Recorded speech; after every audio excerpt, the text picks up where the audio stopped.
మనం సొసైటీని నిందించడం ఉంటది కానీ ఆ సొసైటీలో ఉండేది వ్యక్తులే కాబట్టి కొంతమంది వ్యక్తుల వ్యవస్థ అంటే వ్యక్తుల సమూహమే కదా. సమూహం కాబట్టి.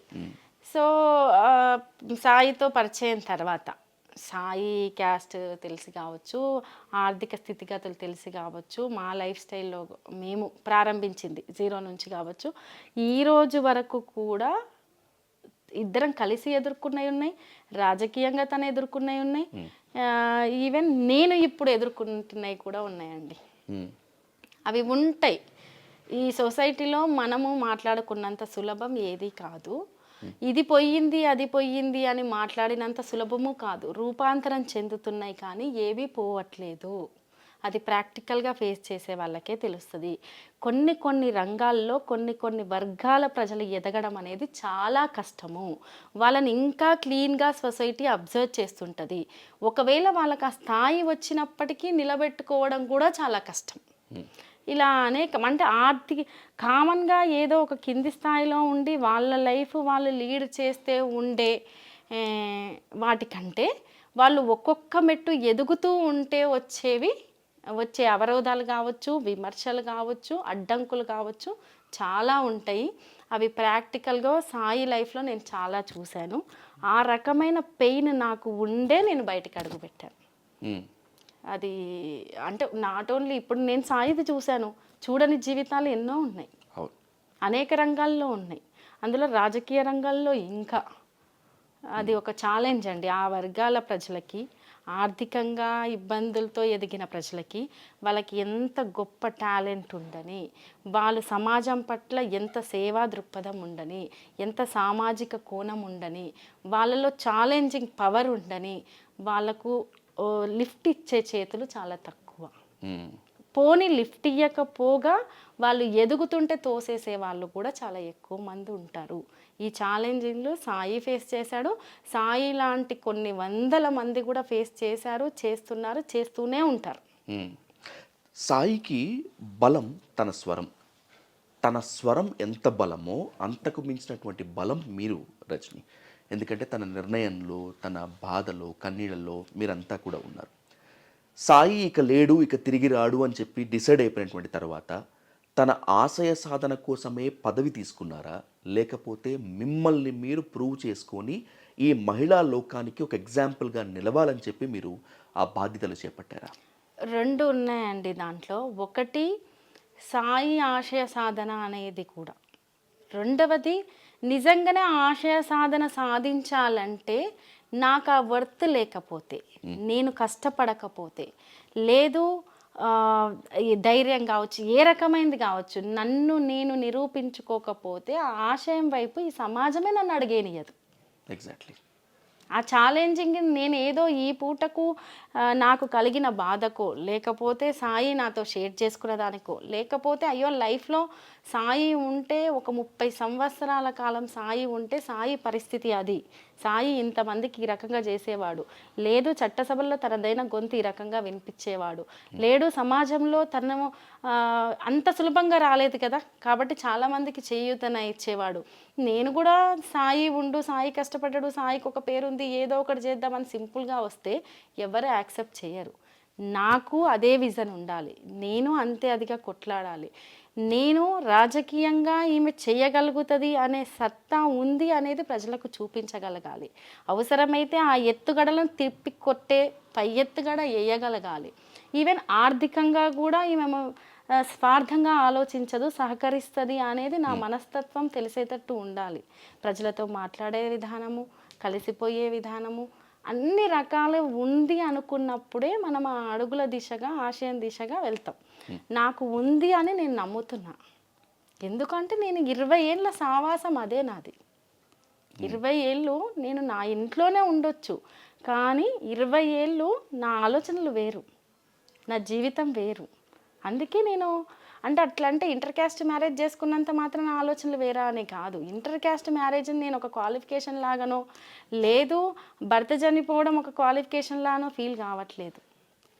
నేను సమాజం మీద నాకున్న దృక్పథాన్ని సాయి చందే కాదు, సాయి చంద్ భార్యకు కూడా అదే ఆలోచన ఉంది, అంతే అదిగా చేయగలదని నిరూపించి ఆశయాన్ని సాధించాలనుకున్నా. Great great. ఇక్కడ 2 ప్రశ్నలు మీ ముందు ఉంచుతాను రజనీ గారు. చాలా నిక్కచ్చి ప్రశ్నలు, మీ మీద వస్తున్నటువంటి విమర్శలనే ప్రశ్నలుగా మీ ముందు పెడుతున్నాను అనుకోండి, ఏదైనా సరే. బట్ ఆ విమర్శలకి మీరు కరెక్ట్గా సమాధానం ఇంకా ఎలాబొరేట్గా ఇవ్వాలనేటువంటి ఒక ఆశాభావంతో అడుగుతున్నాను. ద ఫస్ట్ క్వశ్చన్ ఈజ్, ఎంతకాలం ఇంకెంతకాలం సాయి చంద్ సింపతితో కాలం వెళ్ళదీస్తారు, ముందుకు వెళ్తారు? మన బాధ్యతల నుంచి నన్ను పక్కకు తప్పించిన రోజు వరకే సాయి చంద్ భార్యగా నేను ఆ బాధ్యత. ఓకే. ఆ తర్వాత నుంచి రజనీ సాయి చంద్ని ఇప్పుడు నేను సింపతి అనే దానితోటి మనము రాజకీయాల్లో ముందుకెళ్తాం అనుకుంటే అది మన భ్రమ భ్రాంతి. రాజకీయాల్లో కాదు, జీవితంలో అయినా సరే. అది 2 రోజులు ఉంటుంది, 3 రోజులు ఉంటుంది, 3 నెలలు ఉంటుంది, మహా అభిమానం ఉంటే 6 నెలలు ఉంటుంది. You have this clarity. Yes, అదొకటి. రెండవది, ఇప్పుడు ఏదైతే సాయి చంద్ తదనంతరం రజనీ ఆ బాధ్యతలు సాయి చంద్ మీద గౌరవంతో సాయి చంద్ స్థానంలో వచ్చింది కదా, అప్పటి వరకే సాయి చంద్ మీద ఉన్న దానితో నన్ను చూస్తారని నేను అనుకుంటున్నాను. ఆ తర్వాత ఈరోజు ఏదైతే రాజకీయంగా నేను స్టెప్ తీసుకుంటున్నా కదా, ఇది రజనీ సాయి చంద్. కాబట్టి సింపతి అనే తోటి నేను ముందుకు రావాలని నేను అనుకోవట్లేదు. ఒకటి. రెండవది, సింపతే గుర్తింపు అయితే నాకు అధికారం ఇచ్చారు, నాకు బాధ్యత ఇచ్చారు అని చెప్పేసి నేను కుర్చీలో కూర్చొని నేను నా జీతం తీసుకొని నా పిల్లలు అది ఇది వచ్చిన వాళ్ళతో అయ్యో అని ఇలా ఉంటుండే.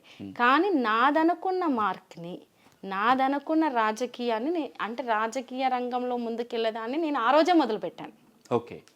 ఎందుకంటే రజనీ ఏంటి, తను ఎలా ఆలోచిస్తుంది, తను ఎలా అనేది నా ప్రతి దాంట్లో ప్రజలకు తెలుస్తూనే ఉంది. అప్పుడు ఓన్లీ సాయి చంద్ అంటే సాయి చంద్ అన్న భార్య కావచ్చు, కానీ తనకంటూ ఒక సొంత ఐడెంటిటీ ఉంది. ఎగ్జాక్ట్లీ. ఇక్కడ నేను అడగాలనుకున్నటువంటి రెండో ప్రశ్న కూడా ఇక్కడే రేజ్ అయింది రజనీ గారు. చాలామంది అంటే సాయి చంద్ భార్యగా మిమ్మల్ని ఏ విధంగా అయితే గౌరవిస్తున్నారో, రజనీగా ఏ విధంగా అయితే గౌరవిస్తున్నారో, ఇంకొక వర్గం కూడా ఇంకొక ప్రశ్న మీ ముందుకు వేస్తుంది. సాయి చంద్ భార్యగా కాక రజనీ సాయి చంద్కు ఉన్నటువంటి అర్హత ఏంటి? ఒక రాజకీయ నాయకులకి ఏ అర్హత ఉంటే సమాజానికి మంచి జరుగుతుందో ఆ అర్హతలన్నీ రజనీకి ఉన్నాయి. రాజకీయం అంటే ఇప్పుడు దృష్టి మారుండొచ్చు, రాజకీయం అంటే కోణం మారుండొచ్చు, కానీ నా దృష్టిలో రాజకీయం వేరు, నా దృష్టిలో ప్రజా జీవితం వేరు, నా దృష్టిలో అట్లంటే మీరు జస్ట్ సర్వీస్ చేసుకుంటూనే ఉండొచ్చు కదా అంటే, ఆ సర్వీస్లో చేయడానికి నేను పెద్ద సంస్థానాల నుంచి రాలేదు. మా సంస్థానంలో ఉన్న సగం ఆస్తిని ఏదో తీసి ప్రజలకు పంచి నేను మహా సామాజిక దృక్పథం ఉన్న మనిషిని అని చెప్పి ముద్రేసుకోవడానికి నా కోణం అది కాదు. నేను ప్రజా ఉద్యమాల నుంచి వచ్చినాను, ప్రజల జీవితాలను చూస్తూ వచ్చినాను. అది ఎవరి ద్వారా చూస్తూ వచ్చినాను? సాయి ద్వారా చూస్తూ వచ్చాను. ఒకవేళ నిజంగానే నేను వ్యక్తిగతంగా ఏం వెళ్ళి చూడలేదండి, అది వాస్తవం, సాయి ద్వారానే చూశాను. ఎందుకంటే నా కుటుంబ నేపథ్యం వేరు, నేను పెరిగింది వేరు, నేను ఉన్నది వేరు. హైదరాబాద్కి అడుగు పెట్టిన తర్వాత సాయి పరిచయంతో నాకు సమాజం ఏంటి, విలువలేంటి, ఎందుకు వాళ్ళు కష్టపడుతున్నారు, ఎందుకు వీళ్ళ జీవితాలు ఇలా ఉన్నాయి, ఎందుకు పని విలువలేంటి, అసలు స్త్రీ పురుష ప్రతి అంశం గురించి నాదనుకున్న కోణంలో సాయి చెప్పేదాన్ని బట్టి నేను అర్థం చేసుకున్నా, అలాగే మెలిగా. అది ఈ రోజు వరకు బయటకు తెలియదు, ఈరోజు తెలుస్తుంది, చూపిస్తున్నా, ఖచ్చితంగా అదే చేస్తాను. రాజకీయ కోణంలో నాదైన ముద్రనే నేను వేసుకుంటాను, సాయి సింపతి ముద్రను నేను వేసుకోను. నాకు మీ మనసు తెలుసు, మీ మనస్తత్వం తెలుసు, మీ దృఢత్వం తెలుసు, మీ ధీరత్వం తెలుసు. నాకు తెలియటం కన్నా మీరేంటనేటువంటిది ఈ 6 నెలల కాలంలో ఈ ప్రపంచం మొత్తానికి తెలిసింది. అయినప్పటికీ కూడా రాజకీయం అంటే ఏంటో తెలిసినటువంటి వాడిగా ఒక ప్రశ్న మీ ముందైతే తప్పనిసరిగా ఉంచాల్సినటువంటి అవసరం ఉంది. అది స్వీకరిస్తారో లేదో అది మీ విజ్ఞత. ఇంత గాయపడి ఉన్నారు రజనీ, మీరు ప్రతిరోజు గాయపడుతూనే ఉన్నారు. క్యూసెక్కుల కొద్దీ కన్నీళ్లను లోపల సమాధి చేస్తున్నారు. పిల్లలకి కొన్ని సిచ్యువేషన్స్లో ఏం సమాధానం చెప్పాలో తెలియనటువంటి సందిగ్ధావస్థలోకి నెట్టబడుతున్నారు. ఇలాంటి పొజిషన్లో, ఇలాంటి సిచ్యువేషన్లో మళ్ళీ రాజకీయంలోకి వెళ్ళి సరికొత్త తలనొప్పులు తెచ్చుకోవాల్సినటువంటి అవసరం ఉందా? అంటే లైఫే ఎక్స్ట్రా లైఫ్ అండి, నాకు ఎండ్ అయిపోయింది నా లైఫ్ ఆడితోటి. సాయి ఆ ఒక్క సెకండ్, ఆ ఇన్స్టెంట్ తోటి రజనీ లైఫ్ అనేది ఎండ్ అయిపోయింది. ఓకే. ఈ లైఫ్ దేనికోసం నేను ధైర్యంగా లేకుంటే ఇంతో అంతో నేను బ్రతికాను అంటే, 20 ఇయర్స్ జర్నీలో నేను సొసైటీని ఒక యాంగిల్లో చూశాను మ్మ్. సాయితో పాటు. మ్మ్. అంటే ప్రతిదానికి ఈమె ఓ అంటే సాయి సాయి అని మాట్లాడుతుంది అనొచ్చు, దానికి నేను సమాధానంగా చెప్తాను. మరి ఈరోజు అనేక పార్టీలలో వాళ్ళ ముందు తరాలను మెన్షన్ చేస్తూ పాలనను ముందు తరాలను మెన్షన్ చేస్తూ చెప్తున్న సందర్భాలు లేవా? ఉన్నాయి కదా. అలాగే నేను చూసిన నాది చిన్న ప్రపంచమే కావచ్చు, నేను చిన్నగానే కనిపించుండొచ్చు, లేదు ఒక సాదాసీదా మహిళగే కనిపించుండొచ్చు, లేదు ఏముందబ్బా వాళ్ళ భర్త చనిపోగానే ఇంకా సరే ఆయన అంటే పాటలు పాడాడు చాలా కష్టపడ్డాడు, లేదు ఉద్యమము, లేదు సాయి జీవితం తెలిసిన వాళ్ళు సరే సాయి వేరు కానీ ఏమైందబ్బా అని అనుకోవచ్చు. మ్మ్. కానీ నాకైన దృక్పథం అనేది ఒకటి ఉంది, అది సాధించాలనే కోరిక ఉంది, అది నా కోసం అని లేదు. పోనీ ఇప్పుడు నేను సాధించడం వల్ల సాయికి ఏమన్నా ఒరుగుతుందా అంటే సాయే లేడు, కానీ ఆ ఒక ఆలోచనను బతికించే నా ఆలోచన బతకడం కోసము నేను ఎంతకైనా రిస్కులు తీసుకోదలుచుకొని అడిగేశాను, తీసుకుంటాను. అది తీసుకొని ఆ డెస్టినీకి రీచ్ అయిన తర్వాత కొన్ని నోళ్ళు మూతలు పడుతుండొచ్చు బహుశా, అప్పటి వరకు అడ్డంకులు ఉంటాయి. అడ్డంకులు ఉండవు అనేది ఉండదు, అడ్డంకులు ఉంటాయి.